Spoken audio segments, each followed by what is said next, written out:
Isang lungsod biglang binura ng Diyos, apoy at asupre, bumuhos mula langit, walang nakaligtas sa Gomora. Bago ang lahat, may dumating na babala. Dalawang nilalang papasok sa lungsod, dala ang hatol ng Diyos.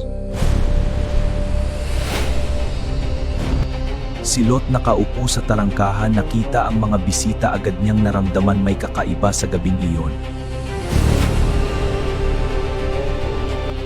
Hindi sila ordinaryo, sila ay mga anghel ipinadala ng Diyos para husgahan ang lungsod na puno ng kasamaan. Pinapasok sila ni Lot agad-agad. Alam niyang may panganib sa labas at hindi ligtas ang mga bisita. Gabi ay bumagsak, tahimik ang lungsod, pero may nagbabantang dilim na unti-unti lumalapit.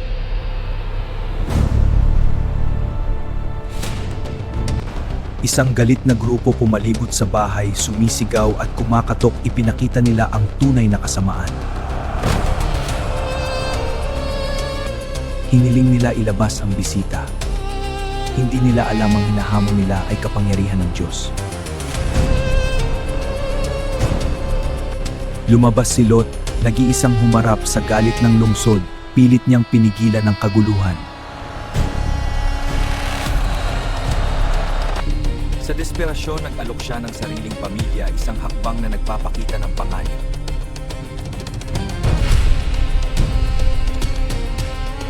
Lalong naging marahas ang grupo, sinubukang pasukin ang bahay, walang awa, walang takot. Hinila si Lot papasok ng mga anghel, isinara ang pintuan sa tamang oras.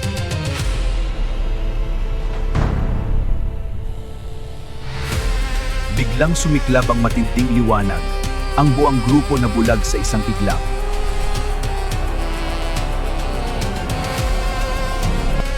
Hindi nila makita ang pintuan, nagkalat sila sa dilim, nalilito, nawawala.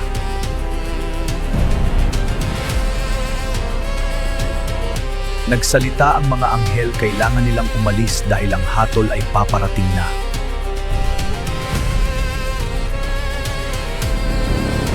Sinubukan ni Lot balaan ang pamilya, ngunit hindi siya pinaniwalaan.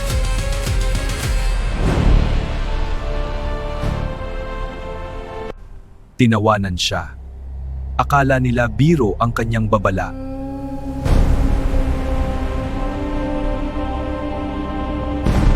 Pagsikat ng araw, dumating ang oras para tumakas.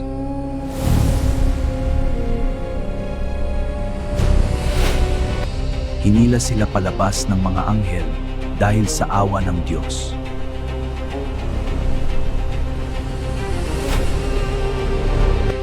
Isang utos lamang, huwag kang lilingon habang tumatakbo palayo.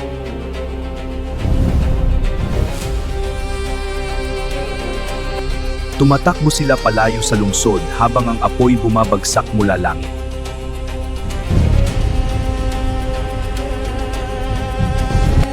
Ang lupa ay nanginginig, ang hangin ay umiinit.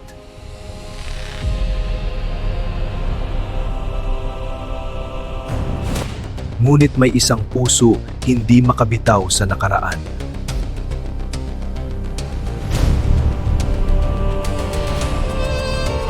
Ang asawa ni Lot dahan-dahang tumigil habang tumatakbo sila.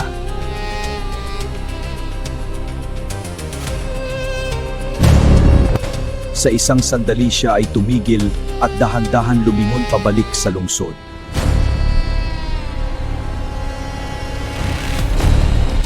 Isang simpleng paglingon, ngunit may kapalit na hindi niya inaasahan sa sandaling iyon.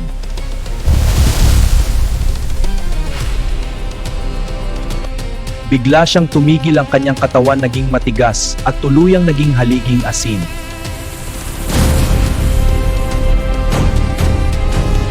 Isang paalala ng pagsuway sa utos ng Diyos na hindi dapat baliwalain.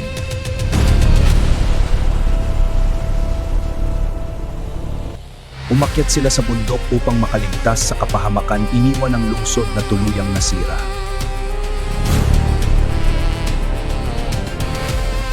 Ang lungsod sa likod nila tuluyang nasira, walang natira kundi abo at apoy.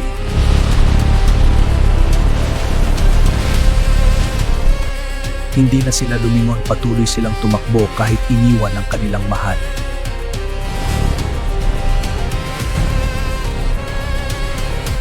Natagpuan nila ang isang kuweba at doon sila nagtago malayo sa apoy ng Gomora.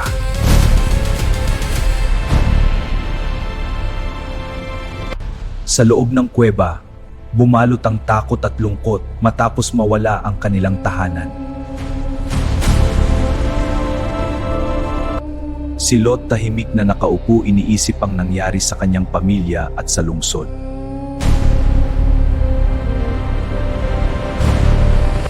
Ang kanyang mga anak nag-usap tungkol sa kanilang kinabukasan sa gitna ng takot.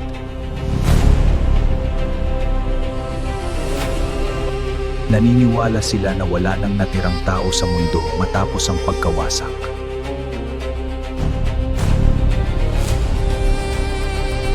Isang maling akala ang unti-unting nabuo sa kanilang isip habang sila ay nag-iisip.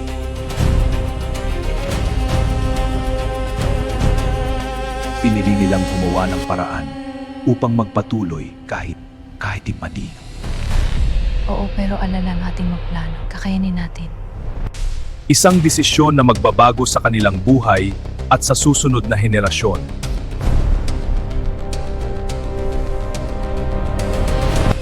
At dito nagsimula ang susunod na kontrobersyal na bahagi ng kanilang kwento.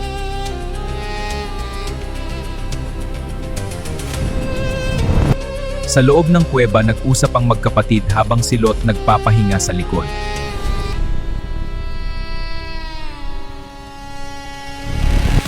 Takot silang mawala ang kanilang lahi kung walang mangyayari.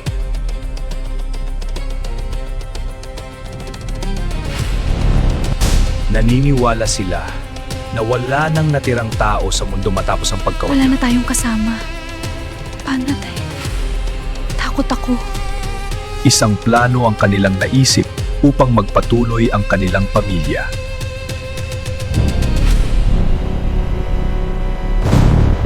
Sa tahimik na gabi nagsimula ang kanilang plano na may malaking epekto.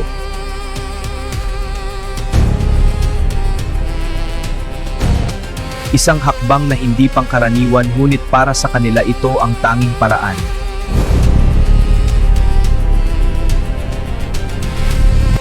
Pagsikat ng araw, walang alam si Lot sa nangyari sa nakaraang gabi.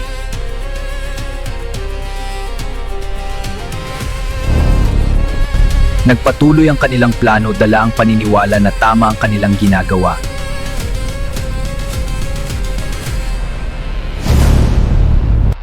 Sa sumunod na gabi, ipinagpatuloy nila ang kanilang desisyon.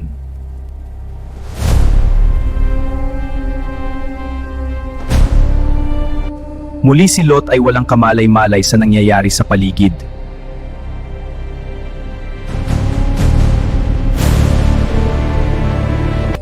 Ang bawat desisyon ay may kapalit na hindi pa nila lubos na iintindihan.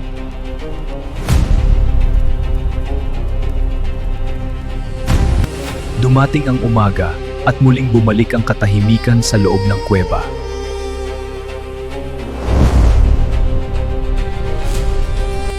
Si Lot hindi pa rin alam ang buong nangyari.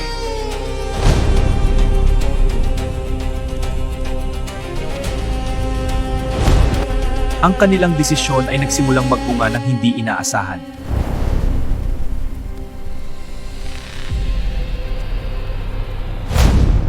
Habang lumilipas ang panahon, unti-unting lumilitaw ang epekto ng kanilang ginawa.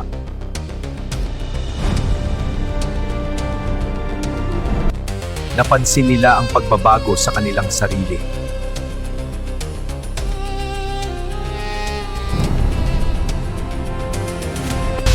Ngunit si Lot, nananatiling walang alam sa lahat.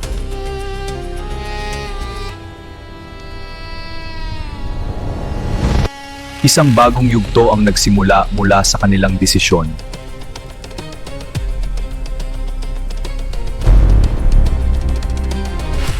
At dito magsisimula ang susunod na kabanata ng kanilang lahi.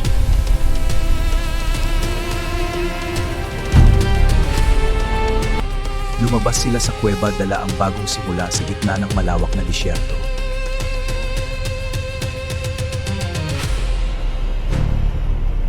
Patuloy silang naglakad kahit walang kasiguraduhan sa kanilang pupuntahan.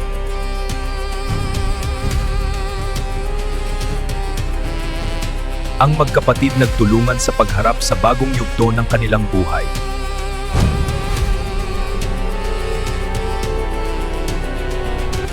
Habang lumilipas ang araw, unti-unting nagbabago ang kanilang kalagayan.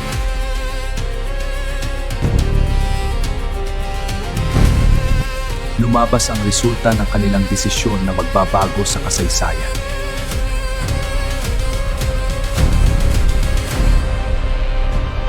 Si Lot nananatiling walang alam sa buong nangyari sa kanyang pamilya.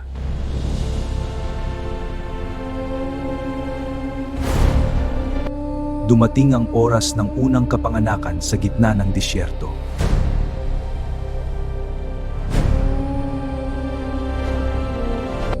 Ipinanganak ang isang sanggol at tinawag siyang Moab, simula ng bagong lahi.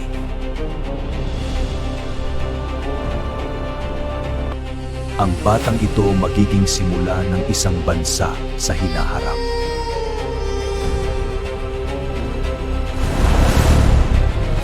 Hindi nagtagal, sumunod ang isa pang kapanganakan.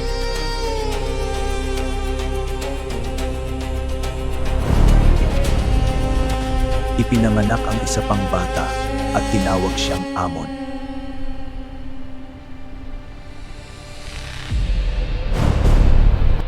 Dalawang bagong buhay ang nagsimula mula sa kanilang desisyon.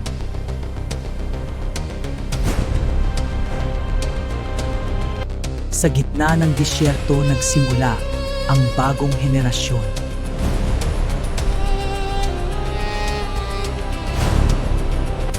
Habang lumilipas ang panahon, unti-unting lumalaki ang kanilang lahi.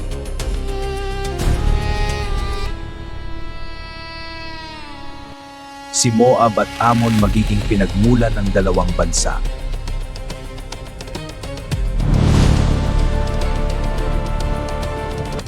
Ang kanilang lahi lalawak at makakaapekto sa kasaysayan.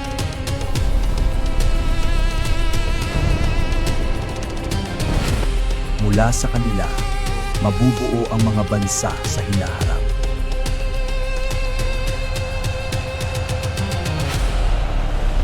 Si Lot tahimik na nakatingin sa bagong buhay na hindi niya lubos na uunawaan.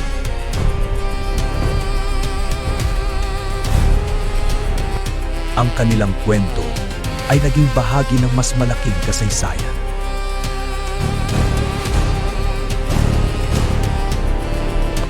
At dito nagsimula ang legacy ng mga anak ni Lot.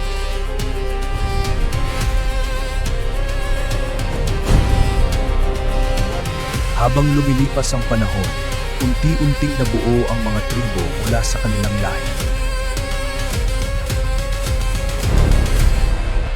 Ang mga anak ni Moab naging isang tribo na kilala bilang Moabites.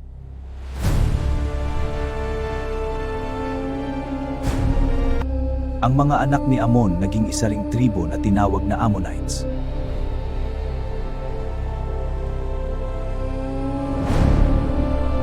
Dalawang bansa ang nabuo mula sa iisang pinagmulan, ngunit may magkaibang landas.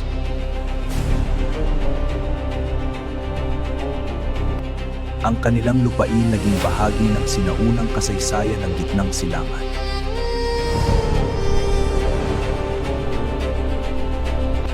Ang Moabites naging bahagi ng maraming kwento sa Biblia.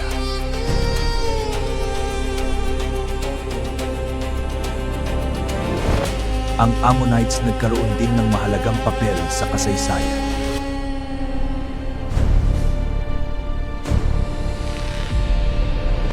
Minsan naging kalaban sila ng ibang mga bansa sa rehiyon.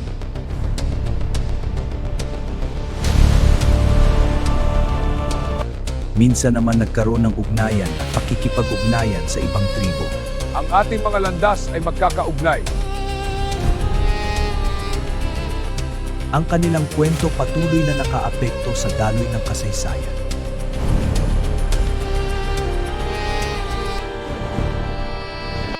Ang kanilang lahi patuloy na naglakbay sa parehong lupain, dala ang kanilang kasaysayan. Sa paglipas ng panahon, unti-unti silang kumalat sa iisang disyerto.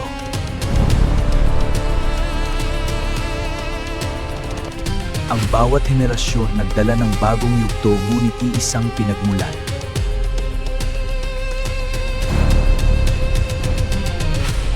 Sa bawat paglubog ng araw, nananatili ang alaala ng kanilang pinagmulan.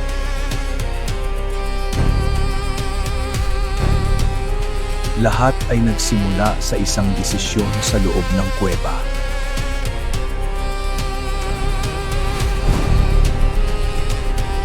Silot tahimik na nagmamasid sa bungang nakaraan.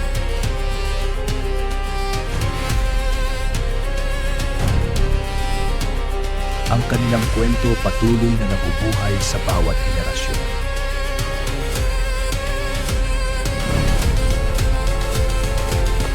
Ngunit hindi lahat ay simpleng kasaysayan, may mga aral na nakatago.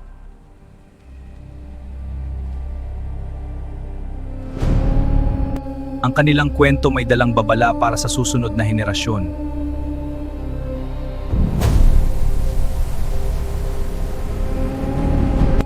At dito magsisimula ang mas malalim na pag-unawa sa kanilang kwento.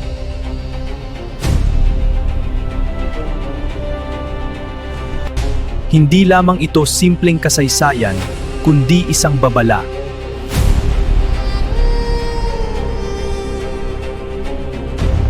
Ngunit ano nga ba ang tunay na ibig sabihin ng kwento ni Lot at ng kanyang pamilya?